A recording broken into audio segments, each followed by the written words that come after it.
जय सद्गुरुनाथ महाराज की जय। जगत माते राधे राधे, कृष्ण माई की जय। எல்லாம் உள்ள சத்குருநாதருடைய அருட்பெரும் கருணையினால் சாய்நாதருடைய இந்த சப்தாக லீலா பாராயணத்தில் நம்ம நிறைய விசேஷமான லீலைகளை நம்ம அனுபவிச்சுட்டு இருக்கோம். அந்த விதத்தில் சாய்நாதருடைய கல்யாண குணங்கள், அவருடைய விசேஷமான பக்தர்கள் மேலே காட்டக்கூடிய அக்கறை எல்லாத்தையும் நம்ம அனுபவிச்சுட்டு இருக்கோம். அவருடைய மேன்மையான கருத்து என்ன அப்படின்னா, முன்னாடி சொன்ன மாதிரி ஒன்றே குலம் ஒருவனே தேவன். அதாவது எல்லா மகான்களும் ஒன்று தான், எல்லா தெய்வங்களும் ஒன்று தான், எல்லா ஜீவராசிகளும் ஒன்று தான் அப்படின்றது தான் பாபாவினுடைய உயர்ந்த தத்வார்த்தம். எப்படி புரிஞ்சுக்கிறதுப்பா அப்படின்னா, ஜீவராசிகள்னு ஒன்று இருக்குது. ஜீவராசிகள்னால் மனுஷனையும் சேர்த்துக்கலாம். மனிதர்கள், நடப்பன, ஊர்வன, தவழ்வன, மரம் செடி கொடி புல் பூண்டு எல்லாத்தையும் ஜீவராசிகளில் ஜீவன் எடுத்துக்குங்க ஒரு பாயிண்டாக. அடுத்து தெய்வங்கள்னு ஒன்று எடுத்துங்க. தெய்வங்களில் நிறைய விதவிதமான தெய்வங்கள் இருக்குது. குலதெய்வம் இருக்குது, இஷ்ட தெய்வம் இருக்குது, அம்பாள் இருக்கா, பிள்ளையார், முருகன், பெருமாள், டிஃப்ரெண்ட்டாக. ஸோ தெய்வங்கள் தெய்வம்னு எடுத்துக்குங்க. ஜீவராசிகளில் ஜீவன் எடுத்துக்கிட்டீங்க, தெய்வங்களில் தெய்வம்னு எடுத்துக்குங்க. ஞானிகள், மகான்கள், சத்குருமார்களில் நிறைய மகான்கள் இருக்காங்க. ஒவ்வொரு தேசத்துலேயும் ஒவ்வொரு நாமத்தில் ஒவ்வொரு ரூபத்தில். ஸோ மகான்களில் மகான் அப்படின்னு எடுத்துங்க. அப்போ ஜீவன், மகான், தெய்வம், இப்போ இந்த மூணு தான் இந்த பிரபஞ்சத்தில் இருக்குது அப்படின்ற ஒரு ஞானம். எல்லா ஜீவனும் ஒன்றா இருக்குது, ஒன்று தான். எல்லா தெய்வமும் ஒரே ரூபம், எல்லா மகான்களும் ஒரே ரூபம். அப்போ இந்த மூணுத்துக்கும் டிஃப்ரெண்ட் இருக்கா அப்படின்னா மூணுமே ஒன்று தான். எப்படிப்பா எனக்கு புரியலையே அப்படின்னா, தெய்வம் வேறு, மகான் வேறு, ஜீவன் வேறையா? இல்லை தெய்வம், மகான், ஜீவன் இது மூணும் ஒன்றா அப்படின்னா மூணுமே ஒன்று தான். ஒன்றுலேருந்து தான் இன்னொன்று வந்தது, அதுலேருந்து தான் இன்னொன்று வந்தது. அதாவது ஒரு தீபம் ஏற்றுறோம் அப்படின்னா அந்த தீபத்துலேருந்து தான் இன்னொரு தீபம் ஏற்ற முடியும், தனியாக ஒன்றும் பண்ணிட முடியாது.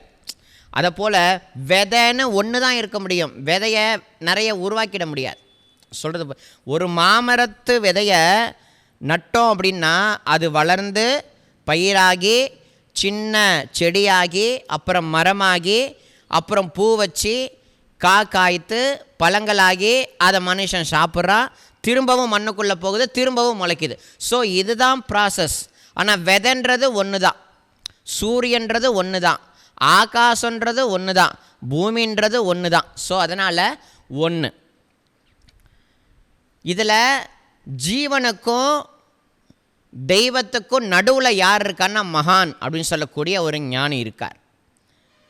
ஞானியுடைய வேலை என்ன அப்படின்னா, தெய்வத்துக்கிட்டேருந்து பிரிஞ்சு வந்த இந்த ஜீவனை தெய்வத்துக்கிட்ட கொண்டு போய் சேர்க்கணும். அதுதான் ஒரு குருவுடைய பெரியதான சேவை.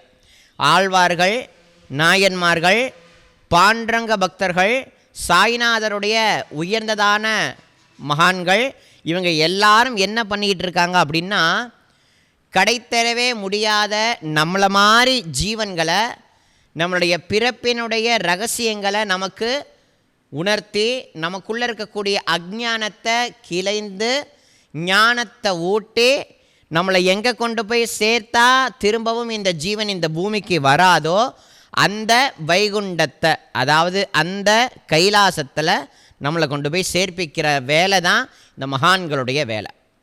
அப்போ அந்த தெய்வமே ஞானியாக வருது. ஏன் அப்படின்னா, நம்மளை மாதிரி வந்தால் தான், அதாவது காட்டில் ஒரு யானை காணா போயிட்டுன்னா இன்னொரு யானையை வச்சு தான் கண்டுபிடிக்க முடியும். ஒரு தீபம் எரியணும்னா இன்னொரு தீபத்தை வச்சு தான் இன்னொரு தீபம் ஏற்றணும். அதை போல் ஒரு மரக்கட்டையில் நெருப்பு இருக்குன்னா இன்னொரு கட்டையை சேர்த்து வச்சாதான் அந்த கட்டையும் சேர்த்து பிடிச்சிக்கும். அதை போல் ஜீவன்களை அவங்க போகிற வழிக்கே போய் அவங்களோட பேசுகிற மாதிரி பேசி பழகிற மாதிரி பழகி அவங்கள அறியாமலேயே மனசில் மாற்றம், குணத்தில் மாற்றம், வாழ்க்கையை மாற்றத்தை கொடுத்து எதுக்கு பிறந்தோமோ அதுக்கான லட்சியத்தை அடைய வச்சுறது தான் அவங்களுடைய ஒரு அற்புதமான தொண்டு. அதில் சிறந்தோங்கி விளங்கக்கூடிய மகான்கள் இந்த தேசத்தில் பாரத பூமியில் ரொம்ப ஏராளம். அதில் புகழ்பெற்ற மகான்கள் அப்படின்னு பார்த்தீங்கன்னா ஆதி சங்கராச்சாரியார்னு சொல்லக்கூடிய உயர்ந்ததான மகாத்மா. அந்த காலகட்டத்துக்கு தகுந்தாற்போல் அவர் அவதாரம் பண்ணார். அதே சங்கராச்சாரியார் இப்போ இருந்தார்னா நிறைய கேள்விகள் வந்துடும்.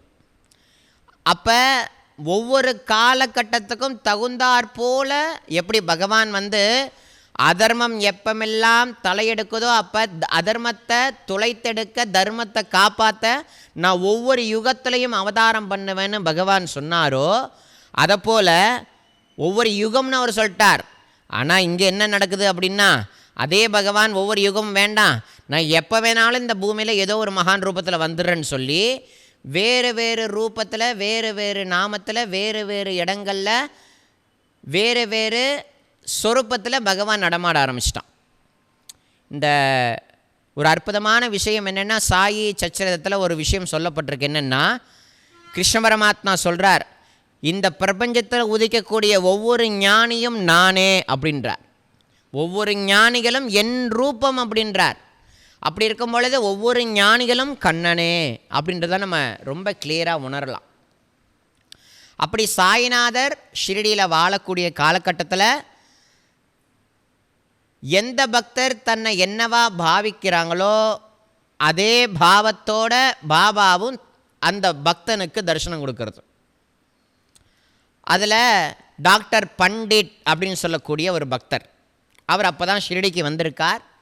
அவருடைய குரு வேறு, ரகுநாத் மகாராஜ் அப்படின்னு சொல்லக்கூடிய வேறு, அவருக்கு குரு வேறு, பாபா இல்லை அவருக்கு குரு. ஆனால் அவர் பாபாவை பார்க்க ஷிரடிக்கு வந்தார். தாதா பட் அப்படின்னு சொல்லக்கூடியவர் கூட துவாரகாமாய்க்கு போகிறார். அந்த காலத்தில் பாபாவுக்கு சந்தனம் இங்கே இங்கிறதெல்லாம் கிடையாது, உதச்சி விடுவார் பாபா, அடித்து விடுவார் எதா இருந்தால் எடுத்து. அப்போ மகள்சால்பதின்னு சொல்லக்கூடிய பக்தருக்கு மட்டும் அலோ பண்ணியிருந்தா இந்த கழுத்தில் மட்டும் சந்தனம் இடுறதா. அப்போ தாதா பட் கூட இந்த டாக்டர் பண்டிட் போகிறார். தாதா பட் பூஜை பண்ணும் பொழுது ஒரு பிரேமையோட மனதில் ஏதோ ஒரு விதமான பாவத்தோட பக்தியோட அவருடைய குரு ரகுநாத் மகாராஜா மனதில் இருத்தி தன் முன்னாடி உட்கார்ந்துருக்கக்கூடிய சாய்நாதர் வேற, ரகுநாத் மகாராஜ் தன் குரு வேற இல்லை அப்படின்ற பாவத்தில் பாபாவோடைய திருநெற்றியில் திரிப்புண்டரம்னு சொல்லக்கூடிய 3 பட்டை கோடுகளை போட்டார். அப்படி போடும் பொழுது சுற்றி இருக்கிற பக்தர்கள் ஐயோ பாபா இன்னைக்கு பத்திர களியாட்டம் ஆட போகிறாரு, எது எடுத்து அடிக்க போகிறாருன்னு தெரில, யார் மண்டை உடைய போதுன்னு தெரிலன்ற மாதிரி பீதி அடைஞ்சிட்டாங்க. ஆனால் பாபா ஒரு வார்த்தையும் சொல்லவே இல்லையா. எல்லாம் நல்லபடியாக முடிஞ்சது. பாபா வழக்கத்துக்கு மாறாக சிரிச்சாராம். சாயங்காலம் தாதா பட் பாபாட்ட போய் ரகசியமாக கேட்குறார், பாபா என்ன மாதிரி இந்த மாதிரிலாம் பண்ணுறீங்க, மகள்சால்பதிக்கு மட்டும் அலோவ் பண்ணிங்க, வேறு யாரையும் எங்கேயும் நெத்தியில் பட்டக்கிட்ட எதுவும் போட அலோவ் பண்ண மாட்டீங்க, அப்படி தொட்டால் உண்டு இல்லைன்னு ஆக்கி போடுறீங்க. ஆனால் இப்போ தாதா அந்த பண்டிட்டு பண்ணும் பொழுது ஏன் நீங்கள் அப்படி இருந்தீங்க அப்படின்னு கேட்டதுக்கு பாபா சொன்னாராம், அவனுடைய குருவாக என்னை பாவிச்சான், அதனால் நான் ஒன்றும் சொல்ல முடியலன்னாராம். அவருடைய குரு ரகுநாத் மகாராஜ், அந்த ரகுநாத் மகாராஜ் எனக்குள்ளே இருக்கிறதா பாவிச்சு அந்த ரகுநாத் மகாராஜ் வேற இந்த ஃபக்கீர் வேற இல்லைன்ற பாவத்தில் பண்ணதுனால என்னால் ஒன்றும் சொல்ல முடியலப்பா அப்படின்ட்டாராம்.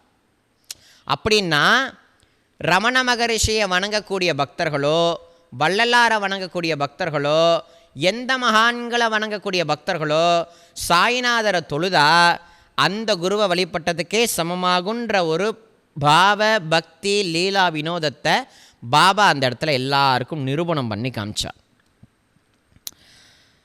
குரு ரகுநாத் மகாராஜாகவே பாபா தன்னை பாவிச்சார், அதுவாகவே மாறினார். டாக்டர் பண்டிட்டுடைய வழிபாட்டை அவர் எடுத்துக்கொண்டார். பாபா வந்து என்றைக்குமே நீ என்னை மட்டும்தான் கும்பிடணும், நான் தான் உனக்கு கடவுள், நான் தான் உனக்கு குரு, நீ வந்து வேறு எந்த குருவையும் வணங்காத, வேறு யாரையும் நீ நம்பாத, என்னை மட்டுமே நம்புன்னு பாபா என்றைக்கும் சொன்னதே இல்லை. அவர் வாழக்கூடிய காலகட்டத்தில் நான் இன்ன மதம், இன்ன இனம், நான் இதுக்காக வந்திருக்கேன்றத ஒரு வார்த்தைகள் கூட பேசாத குருநாதர். அவருடைய செயல்பாடுகள்னாலேயே எத்தனையோ பக்தர்களுக்கு வாழ்வியல் செயல்களை கொடுத்து உபதேசங்களை வழங்கி, நீ எந்த குருவை வழிபாடு செய்கிறியோ, எந்த தெய்வத்தை நீ வணங்குறியோ, அதே தெய்வத்தை விடும்பு பொடியாக பிடிச்சிக்கோ, அந்த தெய்வத்துக்குள்ளேயும் நான் தான் இருக்கேங்கிற மறைப்பொருளையும் சாய்நாதர் கொடுத்துருக்கார். பக்தப்பன் அப்படின்னு சொல்லக்கூடிய ஒரு பக்தர், அவருடைய குருவும் வேற. அவர் ஷிரடிக்கு வரார். திடீர்னு சுருண்டு விழுந்துட்டார். பாபா அவரை எழுப்பி விட்டார். பாபா சொன்னது என்ன? வருவது வரட்டும், விட்டு விடாதே, உன் குருவையே நாடி இருன்னார் பாபா. என்ன நாடி இருடான்னு சொல்லலை, உனக்கு குரு யாரோ அவரையே நீ பிடிச்சிக்கோன்னார். அப்படி பாபா இந்துவா இல்லை முஸ்லீமா அப்படின்ற சர்ச்செல்லாம் நிறையா இருந்தது. இந்து மக்கள் எல்லாரையும் கூப்பிட்டு, உங்களுக்கு என்ன சம்பிரதாயமோ, உங்களுக்கு என்ன கொடுக்கப்பட்டிருக்கோ அந்த நம்பிக்கையில் அந்த தர்மத்தின்படி நீ வாழ். அதுவே ஒரு முசல்மான் பக்தர்கள் வந்தாங்களா, உங்களுக்கு குரானில் என்ன சொல்லப்பட்டிருக்கோ அந்த சத்தியத்தையும் தர்மத்தையும் மதித்து நீ வாழ், யாரும் மதம் மாறாதீங்க. அந்த மாதிரிலாம் குருநாதர் வந்து நிறைய லீல வினோதங்கள் பண்ணியிருக்கார். அப்படி தான் ஒரு பக்தர் இந்துவாக இருந்தார். பாபாவை ஒரு முஸ்லீமாக பாவித்ததுனால அவர் முஸ்லீம் மதத்துக்கே மாற போயிட்டாராம். பாபாட்ட மாறிட்டு இந்துலேருந்து முஸ்லீமுக்கு மாறி, பாபா நான் முஸ்லீமுக்கு மாறிட்டேன்னாராம். வச்சாரு செவில்ல பாபா, பள்ளிர்னு கொடுத்தார் பாபா அவர் கன்னத்தில். உன்னுடைய அம்மாவை நீ மாற்றுவியான்னு கேட்டார். உன்னுடைய நீ தாயை நீ மாற்றுவியா அப்படின்னு கேட்டார். சுருக்குன்னு குத்திருக்கு அவருக்கு. அதாவது பகவான் நம்மளை இந்து தர்மத்திலையோ அல்லது முஸ்லீம் தர்மத்திலையோ இல்லை எந்த தர்மத்தில், எந்த குடும்பத்தில், எந்த இனத்தில், எந்த மதத்தில், எந்த இடத்துல வச்சிருக்காரோ அதன்படி அந்த தர்மத்தில் அந்த நியமப்படி நீ வாழ். எதற்காகவும் யாருக்காகவும் உன்னை நீ மாற்றிக்காதங்கிறது தான் பாபாவுடைய பெரியதான உபதேசம். அதை வந்து சாய்நாதர் வந்து ரொம்ப அழகுற செய்து காட்டினார். பாபாவை வந்து உயர்ந்த மகான் அப்படின்னு எடுத்து காட்டின மகான்கள் ஜாஸ்தி. வாசுதேவானந்த சரஸ்வதி சுவாமிகள், தேம்பே சுவாமிகள்னு பேர். தத்தாத்ரேய சுவாமியினுடைய விஷயங்களை இந்த உலகுக்கு கொடுத்தவரே அந்த சுவாமி தான். அவரே நம்ம பாபாவை என்னுடைய சகோதரன்றார். என்னுடைய சகோதரன் அப்படின்றார். புண்டலீகராவ் சொல்லக்கூடிய பக்தர் ஷிரடிக்கு வரணும்னு ஆசைப்படுறார். அவர் கையில் இந்த தேம்பே சுவாமிகள் தேங்காய் கொடுத்து என்னுடைய சகோதரன் கையில் கொடுத்துருங்கன்னு பாபா பக்தியோடு சொல்கிறார். அப்படின்னா பாபாவுக்கும் மற்ற மகான்களுக்கும் எத்தகைய நெருங்கிய தொடர்பு இருக்குங்கிறத நம்ம உணரணும், நம்ம கிளியராக உணரணும். மகான்களுக்குள்ள பேதம் இல்லை, தெய்வங்களுக்குள்ள பேதம் இல்லை, ஜீவராசிகளுக்குள்ளேயும் பேதம் இல்லைங்கிறத என்றைக்கு உணர்கிறோமோ அன்றைக்கி தான் பக்தி, ஞானம், வைராக்கியம் எல்லாம் நமக்கு வரும். இல்லைன்னா வரவே வராது. அப்படி இருக்கிற காலகட்டத்தில் சாய்நாதருடைய அந்த லீலா வினோதங்கள் ரொம்ப ஜாஸ்தி. 15ஆம் நூற்றாண்டில், அதாவது தத்தாத்ரேய சுவாமி அவதார விஷயத்தில் ஸ்ரீபாத ஸ்ரீவல்லபர், நிருசிங்க சரஸ்வதி, சுவாமி சமர்த்தர், கஜானன் மகராஜ், ஷிர்டி சாயி, அடுத்து மாணிக்க பிரபு மகராஜ், தாஜுதீன் பாபா, துனிவாலா தாதா, இது போன்ற எண்ணற்ற மகான்கள் ஒரே காலகட்டத்தில் வாழ்ந்திருக்காங்க. அக்கல்கோட் சுவாமி சமர்த்தர் வாழ்ந்த காலத்தில் பாபா இருந்திருக்கார். மாணிக்க பிரபு மகராஜ் வாழ்ந்த காலத்தில் பாபா இருந்திருக்கார். கஜானன் மகராஜ் வாழ்ந்த காலத்தில் பாபா இருந்திருக்கார். தாஜுதீன் பாபா வாழ்கிற காலத்தில் பாபா இருந்திருக்கார். சுவாமி விவேகானந்தர் வாழ்ந்த காலத்தில் பாபா இருந்திருக்கார். இந்த மாதிரி எல்லா மகான்களும் பரம்பொருளாகி அந்த ஒரு பரமாத்மனுக்கு கட்டுப்பட்டு இந்த தேசத்தை புனிதமாக்கிறதுக்கு ஆங்காங்கே இருந்து கொண்டு ஆங்காங்கே இருக்கக்கூடிய ஜீவன்களை கடை தேற்றுவதற்கான பணியை சீரும் சிறப்புமாக பண்ணிகிட்ருக்காங்க. அந்த ஒரு அற்புதமான புரிதல் நமக்கு வரணும். அந்த வகையில் 1903 கானகாபூர் அப்படின்னு சொல்லக்கூடிய சேத்திரம், இந்த பாபா வந்து சாத்தைன்னு சொல்லக்கூடிய பக்தரை குரு சரித்திரம் நீ படி அப்படின்னு சொன்னார் இல்லையா, அந்த குரு சரித்திரத்தினுடைய நாயகன் ஸ்ரீ நிரசிங்க சரஸ்வதியின் பேர், மகாத்மா குரு. அவருக்கு ஒரு பக்தர், அந்த பக்தர் பேர் என்னன்னா ஹர்தான்னு சொல்லக்கூடிய ஊரை சேர்ந்த சந்தியா அப்படின்னு சொல்லக்கூடிய பெயர். அவங்களுக்கு வந்து பார்த்திங்கன்னா 7 பெண் குழந்தை, ஒரு ஆண் குழந்தை இல்லை. அதனால் கானகாபூர் க்ஷேத்திரத்தில் பிரார்த்தனை பண்ணிக்கிட்டாங்க, எனக்கு ஒரு ஆண் குழந்தை பிறக்கணும் அப்படின்னு. ரொம்ப வருஷம் கழித்து அவங்களுக்கு ஆண் குழந்தை பிறந்துச்சு. கானகாபூர் போகாமல் பாபாவுடைய புகழை இருந்து ஷிரடிக்கு வந்தாங்க. அப்படி ஷிரடிக்கு வரும் பொழுது பாபா கிட்ட பிரார்த்தனை பண்ணாங்க. பாபா சொன்னாராம், உனக்கு எல்லாமே பெண் குழந்தை தான், 8ஆவதாக பிறந்த குழந்தையும் பெண் குழந்தை தான், நீ வேண்டிக்கிட்டதுனால என்னோட உடம்பை நான் கிழிச்சி உனக்கு ஆண் உடம்பாக கொடுத்துருக்கேன், உனக்கு ஆண் குழந்தையாக கொடுத்துருக்கேன்னாராம். என்னுடைய உடம்பை நான் கிழிச்சி உனக்கு நான் ஆண் வாரிசை கொடுத்துருக்கிறதா பாபா சொன்னாராம். அப்போ புரிஞ்சு கொண்டாங்களாம், நம்ம கானகாபூர்ன்ற சேத்திரத்தில் வேண்டி கொண்டோம், ஆனால் அதுக்கான விடையை பாபா கொடுத்துட்டாரு. அப்போ கானகாபூரில் இருக்கக்கூடிய தத்தாத்திரேயருடைய அவதாரமான ஸ்ரீ நரசிங்க சரஸ்வதி மகாராஜ் வேற, சாயிநாதர் வேற இல்லை அப்படின்றத அந்த பக்தர் மூலமாக பாபா நிரூபித்தார். இந்த மாதிரி நிறையா லீலைகள் வந்துட்டே இருக்கு. சாயிநாதர் வேற, மற்ற மகான்கள் வேற, அதே மாதிரி ஜீவராசிகள், எல்லா உயிர்களுக்குள்ளேயும் ஜீவராசிகளுக்குள்ளேயும் பாபா தான் இருக்கிறத நிரூபிச்சிருக்கார். எல்லா ஜீவராசிகளுக்குள்ளேயுமே நான் இருக்கேன் அப்படின்றத வந்து பாபா நிரூபிச்சிருக்கார். அந்த வகையில் ரொம்ப ஒரு அற்புதமான ஒரு லீலை.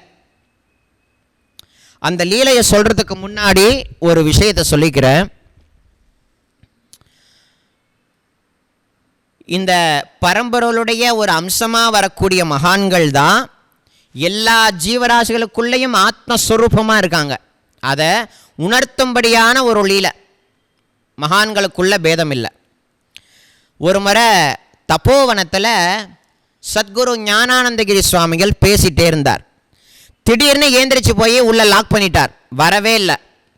ரொம்ப நேரம் கழித்து கழுத்தில் மாலையோட மஞ்சத்தூள் பொடியோட, முகத்தில் லைட்டாக மஞ்சத்தூள் பொடி நல்லா பொட்டுக்கிட்டு வச்சு கழுத்தில் மாலையோட வந்திருக்கார். போகும்போது அவசரமாக போனார், வரும்போது நெத்தியில் மஞ்சள் குங்குமம் கழுத்தில் மாலையோடு வந்தார். என்னடா அது, போகும்போது ரூமுக்கு போனார், இப்போ வரும்போது இப்படி வராரு, என்ன விஷயம் அப்படின்னு கேட்டதுக்கு மகாபெரியவா கூப்பிட்டா போயிட்டு வந்தோம் அப்படின்னாராம். மகாபெரியவா கூப்பிட்டார், நான் போயிட்டு வந்தேன்னு சொன்னாராம். தப்போவனம் எங்கே இருக்குது, காஞ்சிபுரம் எங்கே இருக்குது? தப்போவனன்றது திருவண்ணாமலையில் இருக்குது, காஞ்சிபுரம் வந்து தள்ளி இருக்குது. காஞ்சி மகா பெரியவா கூப்பிட்டாருன்னு இவர் எப்படி உடனே அங்கே போயிருக்க முடியுன்ற சந்தேகம் எல்லாருக்கும் வந்துச்சு. அதே தருணத்தில் காஞ்சிபுரத்துலேருந்து சில பக்தர்கள் தப்போவனம் வந்தாங்க. தப்போவனம் வந்த பொழுது ஒரு நிகழ்ச்சியை ஞானானந்தகிரி சுவாமிகள் முன்னாடி எல்லார் முன்னாடியும் சொன்னாங்களாம். என்ன சொன்னாங்களாம், காஞ்சி மகா பெரியவா காஞ்சிபுரத்தில் ஒரு கிராமத்தில் இருக்கிற கட்டத்தில்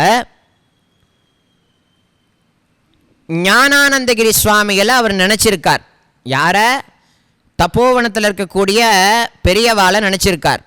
உடனே பெரியவா என்ன பண்ணிட்டார்னா ஒரு ஆட்டினுடைய ரூபமாக போயிருக்கார். யார்கிட்ட? மகா பெரியவாட்ட. பூஜை பண்ணிக்கிட்டே இருந்தவர் திடீர்னு வெளில வந்துட்டார். மஞ்சள் பூவு பழம் மாலை எல்லாத்தையும் எடுத்துகிட்டு வெளில வந்துட்டார்.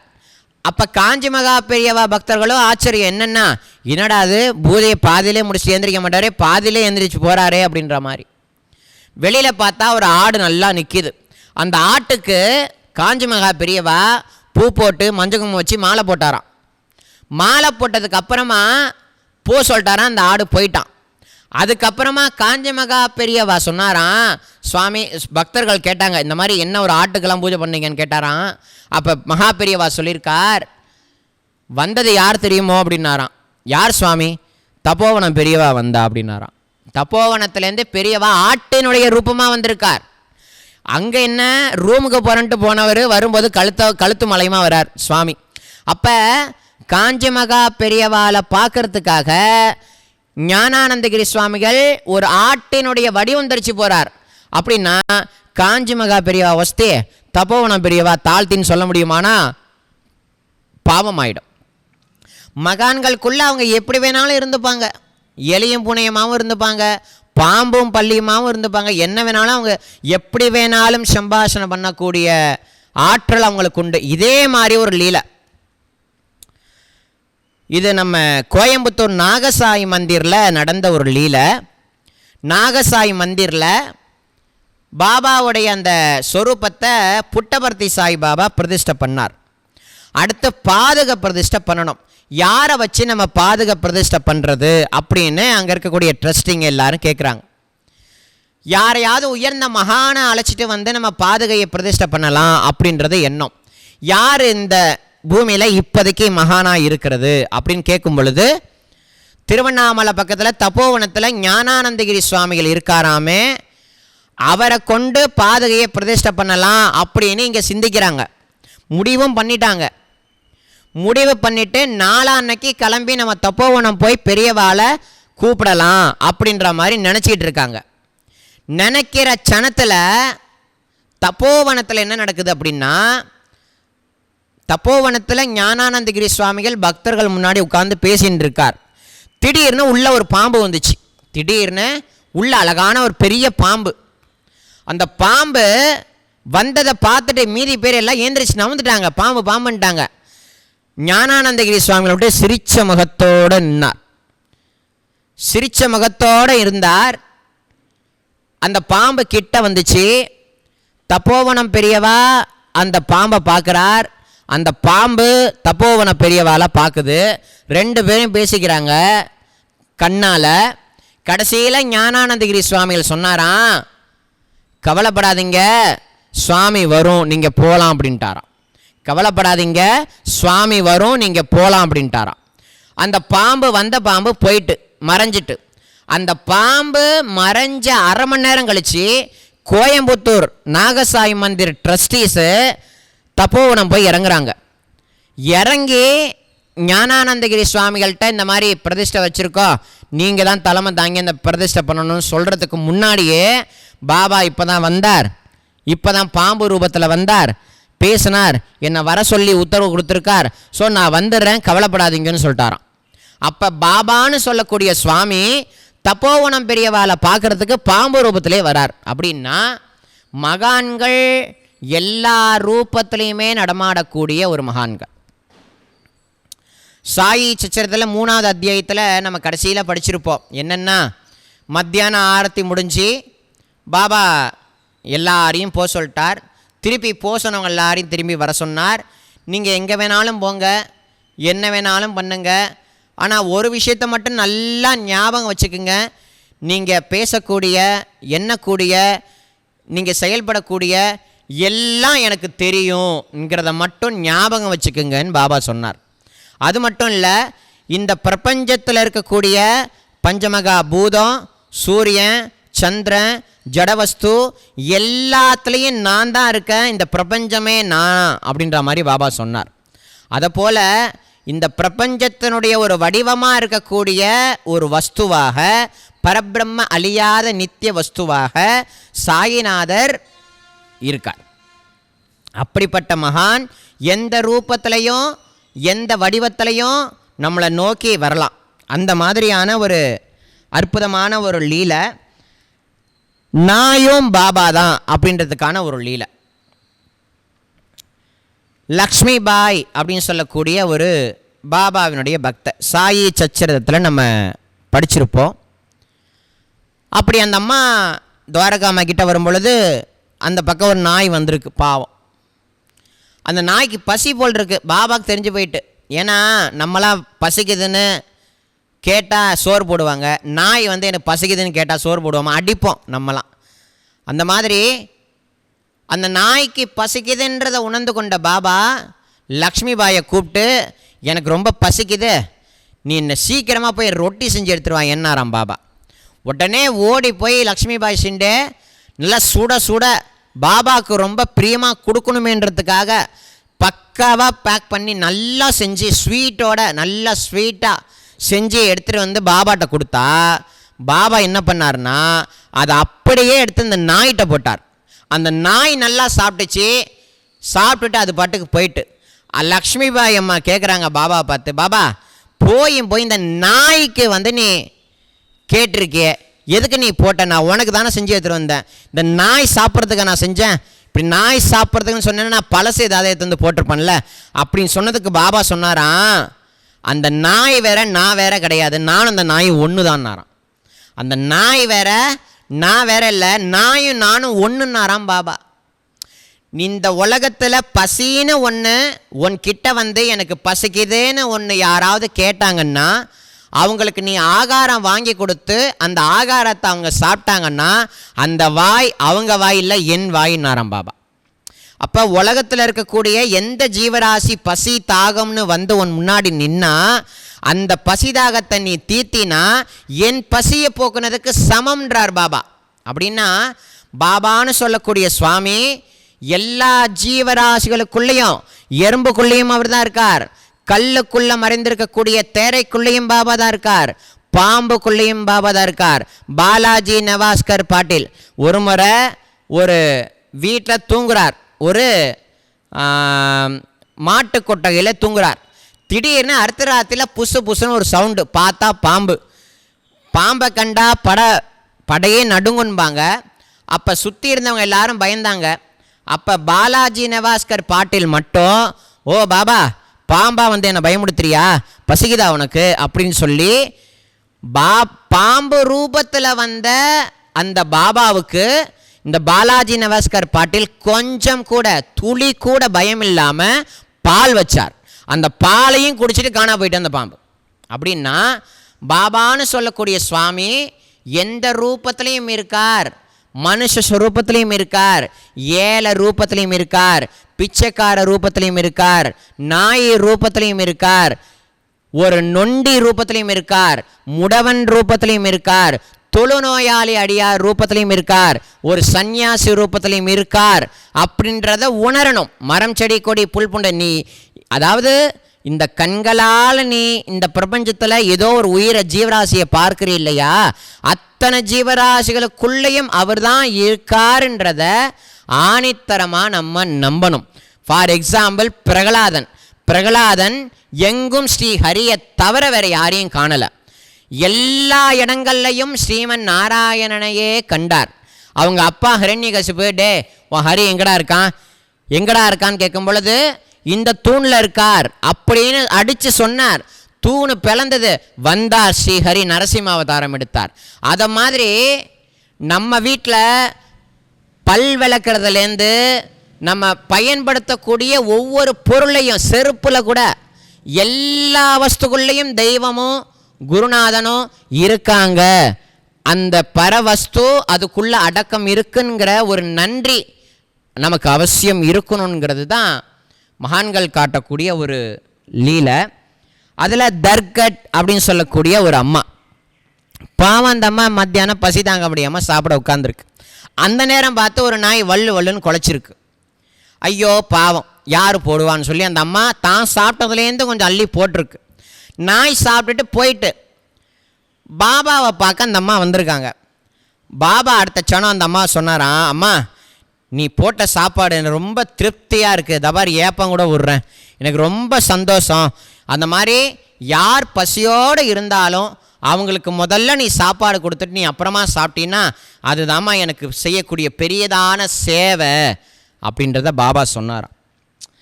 அந்த மாதிரி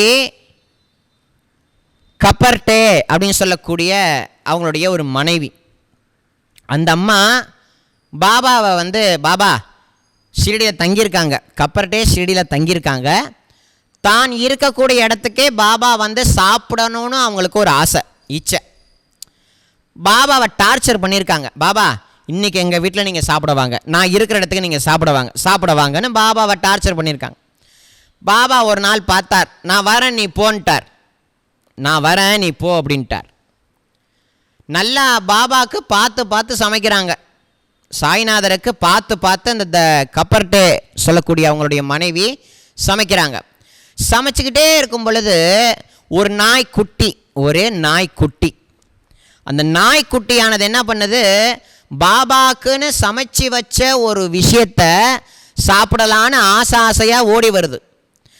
ஓடி வந்ததை பார்த்த அந்த அம்மா பக்கத்தில் ஏதாவது குச்சி கல் ஏதாவது இருக்குன்னு பார்த்தா எதுவுமே இல்லை. எரியக்கூடிய கறிக்கட்டை எடுத்து ஒரு அடி அடிச்சிருக்கு. எரியக்கூடிய ஒரு கறிக்கட்டை எடுத்து, பாபா சாப்பிட போய் நெய்வேத்தியத்தை சாப்பிட நாய் அப்படின்ற மாதிரி ஒரு இலக்காரமான ஒரு எண்ணத்தோட ஒரு அடி அடிச்சது பாருங்க. சுள்ளுன்னு பாவம் அந்த நாய்க்குட்டிக்கு ஒழிச்சிட்டு, அந்த நாய்க்குட்டியானது அல்லறி அடித்து ஓடிட்டு. அப்புறம் என்னென்னா பாபா பார்க்க திருப்பி அந்த அம்மா வந்திருக்கு. ஏன் பாபா சாப்பிட வரல? ஆமாம் போ, எனக்கு பட்டத வழியெல்லாம் போதும், நீ அடித்த அடியில் இங்கே பார்த்தியா எவ்வளோ பெருசு வீங்கி இருக்குன்னாராம். நான் எப்போ பாபா அவங்கள அடித்தேன்? நான் வந்தேனே, நாய்க்குட்டி ரூபத்தில் நான் உங்ககிட்ட வந்தேன், ஆனால் நீ என்னை உணரலை அப்படின்னாராம் பாபா. அந்த மாதிரி உபாசினி மகராஜ் பாபாவுக்காக பிரத்யேகமாக ஒரு நல்ல ஆகாரம் சாய்நாதருக்கு கொடுக்கணும்னு நினச்சி விதவிதமாக செய்கிறார். ஆனால் அவர் ஒவ்வொரு பதார்த்தம் செய்யும் பொழுதும் ஒரு முறை ஒரு நாய் வந்தது, நாய் அடித்தார், சாப்பாடை செஞ்சார், துவாரகாமைக்கு எடுத்து வந்தார். அப்போ பாபா சொன்னார், நான் தான் நாய் ரூபத்தில் வந்தேனே, எதுக்குடா நீ நடிச்சேன், எனக்கு சாப்பாடு வேண்டாம், நீ போடான்ட்டார். அடுத்து திரும்பி சாப்பாடு செஞ்சார். அப்போ தொழுநோயாளி ஒரு ஆள் வந்திருக்கார். ஐயோ பாபாவுக்கு ஆச்சாரமாக செய்கிறோம், இதில் இவருக்கு வேற கொடுத்துட்டா தப்பாக போயிடுமேன்றதுக்காக சாப்பாடு இல்லை போயான்ட்டாராம். அப்போ பாபா, நான் அந்த தொழுநோயாளியாக வந்ததே நான் தான் அப்படின்னாராம். ஸோ எந்த ரூபத்துலேயும் நம்மக்கிட்ட சுவாமி ஏதோ ஒரு ரூபத்தில் வருவார். இப்போ நம்ம வீட்டில் ஏதோ ஒரு 4 கிழமை ஏதோ ஒரு நல்ல விசேஷம் நடக்குதுன்னு வைங்களேன், ஒரு கல்யாணமோ இல்லை ஒரு சடங்கோ ஏதோ ஒரு நல்ல விஷயம் நடக்குதுன்னு வைங்களேன், நம்மளாம் என்ன பண்ணுறோம், பாபா அந்த நல்ல விஷயங்கள்லாம் நல்லபடியாக நடத்தி கொடுங்கன்னு தான் கேட்குறோமே தவிர, நீங்கள் வாங்க, நீங்கள் வந்து ஆசீர்வாதம் பண்ணணும்னு யாரும் கேட்குறதே இல்லை. இப்போ நம்ம வீட்டில் நடக்கிற விசேஷத்துக்கெல்லாம் குலதெய்வத்துக்கு போய் பத்திரிக்கை வைப்பாங்க, தெய்வங்களுக்கெல்லாம் போய் பத்திரிக்கை வைப்பாங்க. ஆனால் அந்த தெய்வத்துக்கு பத்திரிக்கை வச்சு காசு கொடுக்குறதோட முடிஞ்சது கதை. கல்யாணத்துக்கு வாங்கன்னு ஒரு வார்த்தை யாரும் கூப்பிட்றதில்ல. அதை போல் பாபாவினுடைய ஒரு பக்தர், இது ரீசண்டாக நடந்த லீலை, அந்த அம்மா நேரம் நம்ம இந்த பாபா கோயிலுக்கு வந்தாங்க. இந்த மாதிரி வெறும் பாபாக்கு பத்திரிக்கை வைக்கணும்னாங்க, வைங்க அப்படின்னு எதுவுமே எழுதலை. இப்போ எனக்கு ஒரு பத்திரிக்கை வைக்கிறாங்கன்னா சாய் சரவணன் அப்படின்னு பேர் போட்டு பூந்தொண்டம் பாபா கோயில்னு பேர் கொடுத்து தான் எனக்கு பத்திரிக்கை வைப்பாங்க. ஆனால் பாபாவுக்கு வைக்கும் பொழுது ஒன்றுமே எழுத மொட்டை கடிதாசி மாதிரி வைக்கிறாங்க. நான் அப்போ கூப்பிட்டு இங்கே வாங்க நான் எழுதி கொடுக்குறேன்னு சொல்லி ஷிரடி சத்குரு சாய்நாத் மகராஜ் போட்டு கூத்தனூர் அப்படின்ற மாதிரி போட்டு இப்போ மரியாதையாக வைங்க பாபாக்குன்னு மரியாதையாக பாபாவுக்கு வச்சாங்க. அப்புறம் என்னங்க சொன்னாங்கன்னா, பாபாவுடைய அருளால் எங்கள் வீட்டு பையனுக்கு நல்லபடியாக கல்யாணம் நடக்கணும்னாங்க. கல்யாணம் நடக்கணுங்கிறத காட்டிலும் பாபா கல்யாணத்துக்கு நீங்கள் வாங்கன்னு பாபாவை கூப்பிடுங்க அப்படின்னு. பாபாவை கல்யாணத்துக்கு நீங்கள் வாங்கன்னு நீங்கள் கூப்பிடுங்க. பாபா ஏதோ ஒரு ரூபத்தில் உங்கள் வீட்டு விசேஷத்துக்கு கண்டிப்பாக வருவார்னு அடியேன்னு சொன்னோம். சரிங்களா? அதே போல் சொல்ல அந்த அம்மா பாபாட்ட, பாபா நீங்கள் அவசியம் கல்யாணத்துக்கு வரணும்னு சொல்லி வேண்டியிருக்காங்க. அப்போ சரியாக தாலி கட்டக்கூடிய நேரத்தில் ஒரு சந்நியாசி ரூபத்தில் ஒரு நபர் வந்து கூப்பிடவே இல்லை, யாருன்னு தெரியாது, கல்யாணத்துக்குள்ளே வந்தார், அக்ஷதை எடுத்தார், ஆசீர்வாதம் பண்ணார், கிளம்பிட்டார். போகும்போது அந்த குடும்பத்தை சார்ந்தவங்க உட்காந்து சாப்பிட வச்சு அனுப்பியிருக்காங்க. அப்போ அந்த சந்நியாசி ரூபத்தில் வந்த பாபாவை அன்னைக்கு அவங்க உணர்ந்தாங்க. அதை போல் உங்கள் வீட்டில் எந்த விசேஷங்கள் நடந்தாலும் சாய்நாதா நல்லபடியாக நடக்கணுங்கிறத காட்டிலும் குருதேவா நீங்கள் அவசியம் கலந்துக்கணும்னு கேட்கணும். அது மட்டும் இல்லாமல் கவனிக்கணும், அந்த கல்யாணத்தில் சாய்நாதர் எந்த ரூபத்துலேயும் வரலாம், அதையும் நம்ம கூர்ந்து கவனித்தோம் அப்படின்னா அப்போ தான் புரியும். இந்த பி வித் தேவ் உத்யாபான விழா, அந்த விழா நடத்தும் பொழுது பாபா சந்நியாசி ரூபம் கொண்டு அவர் வீட்டுக்கு போய் பிக்ஷா வாங்கி சாப்பிட்ட லீலை நம்ம சாயி சச்சரத்தில் படிச்சிருப்போம் இல்லையா? அந்த மாதிரி பாபான்னு சொல்லக்கூடிய ஒரு சுவாமி எந்த ரூபத்திலையும் வரலாம். அதே மாதிரி பாபான்னு சொல்லக்கூடிய சுவாமி எல்லா ரூபத்திலையும் இருக்கார், எல்லா ஜீவராசிகளுக்குள்ளேயும் இருக்காருன்னு சொன்னேன். பாபா வேறு, பாபாவினுடைய ஒளிப்படம் வேறுன்னு நான் சொல்லவில்லை. ரெண்டுமே ஒன்றுங்கிறதுக்கான லீலை. இப்போ புகைப்படம் நம்ம சொல்கிறோம் இல்லையா, நம்மளை மாதிரி மனுஷங்களை ஃபோட்டோ எடுத்தால் தான் புகைப்படம். மகான்களை எடுக்கிற படம் ஒளிப்படம் அப்படின்றத அழைக்கணும்னு நான் முன்னாடியே சொல்லியிருக்கேன் ஃபஸ்ட்டு வீடியோலேயே. அப்படி ஒரு தருணத்தில் பாபா என்ன மாதிரி ஃபீல் பண்ணுறார் அப்படின்னா, நான் வேற, என்னுடைய பிரதிரூபம் வேற இல்லை, நானும் என் பிரதிரூபமும் ஒன்று அப்படின்றத பாபா ஃபீல் பண்ணுறார். ஆனால் இப்போ சும்மா சொல்லக்கூடாது, பாபா பக்தர்களை எங்கேயாவது போனாங்கன்னா பாபா என்னை ஃபாலோ பண்ணுறாரு அப்படின்றாங்க. எதை வச்சு நீங்கள் சொல்கிறீங்க அப்படின்னு ஆடியன் கேட்டதுக்கு, நான் ஆஸ்பத்திரி போனால் அங்கே பாபாவுடைய ஃபோட்டோ இருக்குது, நான் வண்டியில் எங்கேயாவது 2 வீலரில் போனால் எனக்கு முன்னாடி பாபாவோட ஃபோட்டோ ஒட்டி ஒரு காரு போகுது, நான் எங்கேயாவது போனால் என் பின்னாடியே வரா மாதிரி எனக்கு தோணிக்கிட்டே இருக்குன்றாங்க. ஸோ அதே போல் எந்த ரூபத்துலேயும் அவர் நம்மளை ஃபாலோ பண்ணுறாருன்றதை ரொம்ப கிளியராக பிக்சரோட உணரலாம். அந்த விதத்தில் ஷிரடியில் துவாரகா மாயில் கூட்டம் ஜாஸ்தி, ஞாயிற்றுக்கிழமை வேற.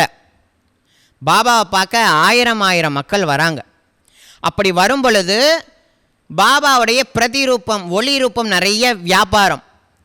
அப்படி அதில் ஒரு அடியவர் பாபாவுடைய ஒளி ரூபத்தை வாங்கி நல்லா சுருட்டி வச்சு வரார் தரிசனத்துக்காக. கூட்ட நெரிசல்ல பாவம் கை தவறி அந்த ஒளிப்படம் கீழே விழுந்த உடனே என்னாச்சு அப்படின்னா, அந்த ஃபோட்டோ மேலே எல்லாரும் மிரிச்சுக்கிட்டு பாபா தரிசனம் பண்ண வராங்க. விழுந்த ரூபம் என்னன்னா பாபாவுடைய ஒளி ரூபம், பாபாவுடைய, உங்கள் பாஷைக்கே வரேன், புகைப்படம். அந்த ஒளிப்படம் விழுந்த உடனே அது மேலே மக்கள் மிரிச்சிட்டு வர பாபா குதிக்க ஆரம்பிச்சிட்டார். ஐயோயோ என்னை மிரிக்கிறாங்க, எனக்கு வலித்தாங்களே, எனக்கு இடுப்பில் ஏறி மிரிக்கிறானுங்க, என்னை காப்பாற்றுன்னு தர்கட், ஜோதிந்தர் தர்கட்னு சொல்லக்கூடிய பக்தரை கூப்பிட்டு அங்கே உடனே போய் பாரு, என்னால் முடியல, என்னை மிரிக்கிறாங்க, என் மேலே ஏறி டான்ஸ் ஆடுறாங்க, என்னை காப்பாற்றுன்னு பாபா கதர்னாராம். என்னடா சம்மந்தமே இல்லாமல் பாபா சொல்கிறாருன்னு போய் பார்த்தா, அந்த கூட்டத்துக்கு நடுவில் பாபாவுடைய ஒளி ரூபத்தை மிரிச்சாங்களாம் மக்கள். அப்படி மிரிக்கப்பட்ட ரூபம் பாபாவுடையதுன்றத தர்கட் உணர்ந்தார், ஜோதிந்த தர்கட் உணர்ந்தார். அந்த ஃபோட்டோ ரூபத்தை மிரிக்கிறத கூட தன்னையே மிரிக்கிறதுக்கு சமம்ங்கிறத பாபா அன்னைக்கு உணர்த்தினார். அதனால் பாபாவினுடைய ரூபம் வேற, பாபாவினுடைய புகைப்படம் வேற அப்படின்னு யாரும் தயை பண்ணி நினச்சிடாதீங்க. இன்றைக்கி ஒவ்வொரு பாபாவுடைய பக்தர்கள் வீட்டுக்கு போனீங்கன்னா பாத்ரூம், டாய்லெட்னு ஒன்று இருக்குது. அந்த ஒரு இடத்த தவிர எல்லா இடத்துலையும் ஒட்டி வச்சுருக்காங்க பாபாவுடைய ரூபத்தை. எல்லா இடத்துலையும் வளைச்சி முழிச்சா பாபா கண்ணில் முழிக்கணுமா, ஏந்திரிச்சா பாபா கண்ணில் பார்க்கணுமா, அது மாதிரி அந்த ஃபோட்டோவெல்லாம் ஒட்டினா தான் பாபா அங்கே இருக்காருன்னு இல்லை, ஒட்டினாலும் இருப்பார், ஒட்டலைனாலும் இருப்பார் பாபா. சரிங்களா? அந்த மாதிரி சுவாமி ஒரு அற்புதமான நிறைய லீலைகள் பண்ணியிருக்கார். அதே மாதிரி நம்ம வீட்டில் செய்யக்கூடிய ஒவ்வொரு பூஜைகளையுமே எந்த குருவுக்கு வேணாலும் பூஜை செய்யலாம், எந்த தெய்வத்துக்கு வேணாலும் பூஜை செய்யலாம். இந்த நைவேத்தியன்றது ஒன்று. நம்ம வேலைக்கு கொட்டிக்கிறோம் இல்லையா, 3 வேளை நல்லா சாப்பிட்றோம். ஆனால் நம்ம வீட்டு பூஜை ரூமில் வெள்ளி செவ்வாய் மட்டும் போய் ஏதோ ஸ்பெஷலாக பக்திமானாக போய் விளக்கேற்றி 2 ஊதுபத்தி ஏற்றி வைக்கிறோமே, டெய்லி செஞ்சால் என்ன? அதுவும் 4 கிழமை பார்த்து தான் எல்லோரும் பூஜை ரூமுக்குள்ளே போய் அப்படியே பக்தி மாநாட்டம் எல்லாத்தையும் சுத்தம் பண்ணி சாம்பிராணிலாம் போட்டு கமன்னு வச்சுருப்பாங்க. ஆனால் டெய்லி பண்ணுறது யாரும் பண்ணுறதில்ல. பாபாவோட பக்தர்களையே சொல்கிறேன், வியாழக்கிழமை மட்டும்தான் பாபா ஓகோ ஆகான்னு கொண்டாடுறாங்க. மற்ற நாள்லாம் பூஜை ரூம் பக்கம் அவ்வளோவா எட்டி பார்க்குறாங்க, அவ்வளோவா எட்டி பார்க்கல. டெய்லி வீட்டு பூஜை ரூமில் இருக்கக்கூடிய எந்த ரூபங்களாக இருக்கட்டும், எந்த தெய்வங்களாக இருக்கட்டும், எந்த மகான்கள் ரூபமாக இருக்கட்டும், எல்லா தெய்வங்களுக்கும் எல்லா குருமார்களுக்கும் உங்கள் வீட்டை பூஜை ரூமில் இருக்கக்கூடிய சுவாமிகளுக்கு டெய்லி நித்தியப்படி நைவேத்தியம் பண்ணணும். காலையில் முதல்ல எஞ்சி குளிக்கணும், நைட்டி போட்டுக்கிட்டு வீட்டில் விளக்கேற்றக்கூடாது. நைட்டி போட்டுக்கிட்டு வீட்டில் போய் சாம்பிராணி காட்டுறது, ஊதுபத்தி ஏற்றுறது, இதெல்லாம் தர்த்திரியம் அப்படின்பாங்க. வீட்டில் பெண்களானவங்க நைட்டி போட்டுட்டு தான் விளக்கேற்றுறாங்க. நிறையா பார்த்துருக்க, திட்டியிருக்கேன். நெத்தியில் குங்குமம் போட்டு வைக்கிறதில்ல, பூ வைக்கிறதில்ல, நைட்டி போட்டுக்கிட்டு கோயிலுக்கெல்லாம் போகிறது, நைட்டி போட்டுக்கிட்டு வீட்டு பூஜை ரூமில் விளக்கேற்றுறது ஆகுமா குடும்பத்துக்கு? ஆகாது இல்லையா? சொன்னால் கேட்குறது இல்லை ஜனங்க. அப்படி ஒரு கோவிலுக்கு ஏன் ஒன்றும் இல்லைங்க, ஒரு ஜவுளி கடை இல்லை ஒரு நகை கடைக்கு போகிற மட்டும் எவ்வளோ அழகாக மேக்கப் பண்ணிட்டு போகிறோம். ஆனால் அதுவே ஒரு கோவிலுக்கு போகும்போது எப்படி போகிறோம்? நல்லா தானே போகிறோம். அதே எதுக்கு போகிறோம்? சுவாமியை பார்க்க கோயிலுக்கு போகிறோம். அப்போ வெளியில் போகும்போது மட்டும் நம்மளை டிப்டாப்பாக மேக்கப் பண்ணிக்கிறோமே, நம்ம வீட்டுக்குள்ளேயும் அதே தெய்வம் தானே இருக்குது. அப்போ அந்த தெய்வம் இருக்கக்கூடிய பூஜரம்குள்ள எவ்வளோ ஒரு பவித்திரமான தன்மையோட, ஒரு பாவத்தோட, ஒரு பக்தியோட போகணுங்கிறத நம்மள பாதி பேர் உணர்றதே இல்லை. டெய்லி நைவேத்தியம் பண்ணுறதில்ல, டெய்லி பூ வைக்கிறதில்ல, டெய்லி அந்த இடத்துல உட்காந்து 10 நிமிஷம் உட்காந்து நாம ஜபம் பண்ணுறதில்ல, டெய்லி நம்ம வீட்டு குழந்தைங்களுக்கு ஸ்தோத்திரம், ஒரு ஹரே ராம ஹரே கிருஷ்ணா இல்லை ஒரு ராமராமா இல்லை ஒரு சிவசிவா இல்லை ஒரு ஹரிஹரின்ற நாமாவளி பாடுறதில்ல. வெட்டியாக உட்காந்து வாட்ஸ்அப்பு ரீல்ஸு. என்ன பிரயோஜனம்? ஒன்றுத்துக்கும் பிரயோஜனம் இல்லை. என்ன லாபம்? ஒன்றும் லாபம் இல்லை. புரியுதுங்களா? அதனால் இந்த மனசு புத்தி இதெல்லாம் யார் கொடுத்தானோ, அந்த பகவானை நோக்கி யார் நம்மளை படைச்சானோ அந்த தெய்வத்தை நோக்கி நம்மளுடைய மனசு பயணம் பண்ண நமக்கான காரியம் எல்லாம் அசாதாரணமாக நடந்துடும். ஆனால் அந்த ஞானமும் அந்த அறிவும் அவ்வளவா யாருக்கும் பிடிபடாது. அது சொல்லி கொடுக்கறதுக்கு பெற்றோர்களுக்கே தெரியல. அதான் பெரிய விஷயமே. ஒரு கோவிலுக்கு ஒரு பெண் வரா அப்படின்னா அந்த ஜடைய பின்னலோடு வரணும். இப்போல்லாம் அந்த பின்னலே இல்லை, அந்த முடியை விரிச்சு விட்டுட்டு வராங்க. அப்படி வரக்கூடாதுன்றது அவங்க பெற்றவங்களுக்கே தெரியல. பெற்றவங்களே அந்த மாதிரி அலங்காரம் பண்ணி கூப்பிட்டு வராங்க. அவரை கூப்பிட்டு நிற்க வச்சு சொல்லி கொடுக்குற மாதிரிலாம் இருக்குது. அந்த மாதிரிலாம் நம்மளுடைய பாரதிய கலாச்சார முறைப்படி கோவில்களுக்கு ஒரு பெண்ணோ ஆணோ எத்தகைய வஸ்திரம் கட்டிக்கிட்டு வரணும், எத்தகைய ஒரு நிபந்தனைகளோட கோவிலுக்கு போகணுன்றதெல்லாம் விதிமுறை இருக்குது. ஆனால் இந்த காலத்தில் அந்த விதிமுறை எல்லாம் மண்ணோடு மண்ணாக போயிட்டு, பெற்றவங்க யாரும் சொல்லிக் கொடுக்குறதில்ல, அவங்க பெற்றவங்க சொல்லிக் கொடுக்குறதில்ல, நம்ம வீட்டு பிள்ளைங்களுக்கு நம்ம சொல்லிக் கொடுக்குறதில்ல. இப்படியே போக போகத்தான் குடும்பத்தில் நிம்மதி இல்லை. அப்போ குடும்பத்தில் நிம்மதி வரணும், சௌக்கியமாக இருக்கணும், லக்ஷ்மி கடாட்சம் கிடைக்கணும், நல்லபடியாக வாழணும்னு ஆசைப்பட்டோம்னா நம்ம வீட்டில் இருக்கக்கூடிய பூஜை ரூமை முதல்ல நம்ம சுத்தமாக வச்சுக்கணும். நம்ம வீட்டில் இருக்கக்கூடிய சுவாமிகளுக்கு நம்ம ஒழுங்காக நைவேத்தியம் பண்ணணும். நம்ம வீட்டில் இருக்கக்கூடிய சுவாமியை நம்ம எந்த அளவுக்கு அக்கறையாக பார்த்துக்கிறோமோ, பூஜரம்குள்ளே போய் உட்காந்து ஒரு 10 நிமிஷம் நாமாவளி சொல்கிறோமோ, நம்ம குடும்பத்துக்காக இந்த உலகத்துக்காக பிரார்த்தனை பண்ணுறோமோ, அப்போ தான் உலகமே சுத்தமாகும். அது பண்ணாத வரைக்கும் ஒவ்வொரு வீட்லேயும் நிம்மதி இருக்காது. இப்போ பல பேர் சொல்லுவாங்க, வீட்டுக்குள்ளே போனாலே நிம்மதி இல்லை, வெளியில் போனால் தான் நிம்மதி இருக்குது, வீட்டுக்குள்ளே போனாலே எனக்கு மனசு கஷ்டமாக இருக்குன்றாங்க. காரணம் என்ன? வீட்டில் துரதிருஷ்டம்தான். அப்போ துரதிருஷ்டத்தை போக்குறதுக்கு என்ன வழி? வீட்டு பூஜை ரூமில் சுவாமிகளுக்கு நைவேத்தியம் பண்ணணும். அதே மாதிரி சாய்நாதருடைய விசேஷத்தில் தர்கட்டுன்னு சொல்லக்கூடிய அதே குடும்பத்தில் அந்த பையன் ஒருத்தன், அம்மா அப்பா பையன், அந்த பையன் டெய்லி வீட்டு பூஜை பண்ணி பாபாவுக்கு நைவேத்தியம் பண்ணுறது வழக்கம். மே மாதம் விடுமுறை, அம்மாவும் பையனும் ஷிரடி வரணும்னு ஆசைப்பட்றாங்க. ஐயையோ, நம்ம ஷிரடிக்கு போயிட்டா பாபாவுக்கு யார் நைவேத்தியம் பண்ணுவான்னு அவன் ரொம்ப ஃபீலிங் ஆரம்பிச்சிட்டான். அவனுக்கு இருக்கிற பக்தியை பாருங்கள், நமக்கு இருக்கான்னு தெரில. நம்ம வீட்டை விட்டு வெளில போயிட்டா பாபா சாப்பிட்றாரா சாப்பிடல அதெல்லாம் நமக்கு தேவையில்லை, நம்ம வயிறு நரம்புனா போதும், அந்த மாதிரி ஃபீல் பண்ணுறோம். அப்போ வீட்டு பூஜை ரூமில் சுவாமி இருக்காருன்ற திட நம்பிக்கை அந்த பையன் மனசில் இருக்குது. அப்போ அந்த பையன் அவங்க அப்பாவை கூப்பிட்டு, அப்பா நானும் அம்மாவும் ஷிரடி போகிறோம், இந்த வீட்டு பூஜை ரூமில் இருக்கக்கூடிய சுவாமிக்கு நீங்கள் டெய்லி நைவேத்தியம் பண்ணுறீங்கன்னு சத்தியம் பண்ணி கொடுங்க, நான் போகிறேன் அப்படின்ட்டான். உடனே அவங்க அப்பா, டே மகனே கவலைப்படாதரா, எனக்கு தெரிஞ்சதை நான் நைவேத்தியம் பண்ணுறேன், நீ போயிட்டு வாடான்னு சொல்லி அம்மாவையும் பையனையும் அமுச்சு வச்சுட்டான். நேராக அம்மாவும் பையனும் ஷிரடி போயிட்டாங்க. ஷிரடி போனது அன்னையிலேருந்து அவர் வீட்டில் அந்த வீட்டுக்கார் தர்கட்டுன்னு சொல்லக்கூடியவர் ஒழுங்காக நைவேத்தியம் பண்ணார். ஒரு நாள் கரெக்டாக பண்ணார், 2 நாள் கரெக்டாக பண்ணார், திங்கக்கிழமை பண்ணார். செவ்வாய்க்கிழமை அன்னைக்கு என்னாச்சுன்னா நைவேத்தியம் பண்ணலை. அவசரமாக ஆஃபீஸ் கிளம்பி போயிட்டார். பூஜை ரூமை ஒன்றுமே பண்ணலை. ஆஃபீஸ்க்கு போயிட்டு மத்தியானம் சாப்பிட்றதுக்காக வீட்டுக்கு வந்திருக்கார். நைவேத்தியத்தை வேலைக்காரனை விட்டு கொண்டு வாடான்னு சொன்னால் நைவேத்தியம் பண்ணலைன்றது தகவல். இதே சமயத்தில் ஷிரடியில் என்ன நடக்குது அப்படின்னா, பாபா பக்கத்தில் அந்த பையன் அந்த அம்மா உட்காந்துருக்காங்க. அந்த அம்மா கிட்ட சொல்கிறாரு பாபா, அம்மா எனக்கு பசியாக தாங்கலை, உன் வீட்டுக்கு போனேன், கதவு பூட்டி இருந்தது, எப்படியோ உள்ளே போயிட்டேன். பூஜை ரூமில் எனக்கு ஏதாவது சாப்பிட்றதுக்கு இருக்குமான்னு பார்த்தேன், ஒன்றுமே இல்லை, பசியோடு நான் திரும்பி வந்துட்டேம்மான்னு சொன்னாராம். அந்த அம்மாவுக்கு புரியல, பையனுக்கு புரிஞ்சு போயிட்டேன். அப்பா பாபாவுக்கு வீட்டில் நைவேத்தியம் பண்ணலை. அப்போ ஏதோ ஒரு வீட்டில் வைக்கக்கூடிய தண்ணி, ஒரு பிரசாதத்தை சுவாமி ஏற்றுக்கிறாருன்ற ஒரு பக்தியினுடைய தாத்பரியத்தை பாபா அங்கே உணர்த்தினார்.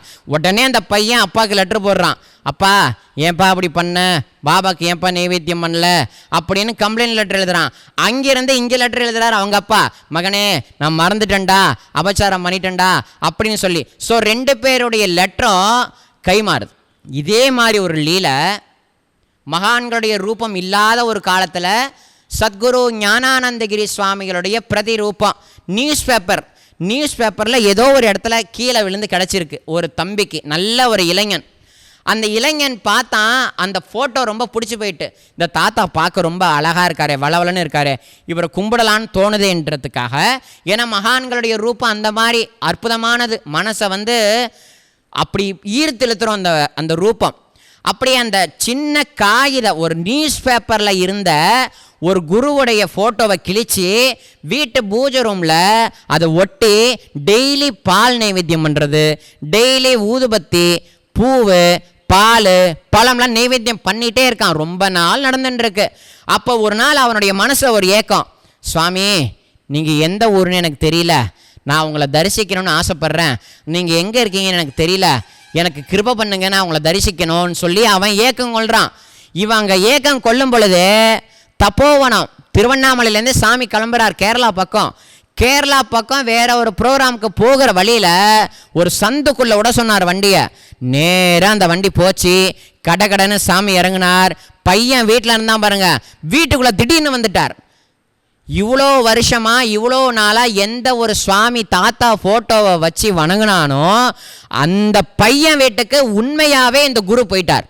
அவன் அந்த ஒரு ஃபோட்டோ ரூபத்தில் ஒளிப்பட ரூபத்தில் வச்ச நைவேத்தியத்தை எடுத்து உண்மையாகவே போய் சாப்பிட்ருக்கார். அப்படின்னா ஒரு மகானுடைய ரூபத்தையோ இல்லை ஒரு தெய்வத்தினுடைய உண்மையான ரூபத்தையோ நம்ம எத்தகைய பாவம் கொண்டு நம்ம வீட்டில் வழிபாடு செய்கிறோமோ அப்போ அந்த இடத்துக்கு சாநித்தியம் உண்டு அப்படின்றத இந்த லீலைகள் மூலமாக நம்ம நிறைய தெரிஞ்சுக்கலாம். இந்த மாதிரி 1-2 இருக்குது, நிறையா இருக்குது. ஹேமந்த் பந்தையா வீட்டுக்கு 1917 பாபா பௌர்ணமி அன்னைக்கு சித்திர ரூபத்தில் பாபா போயிருக்கார்.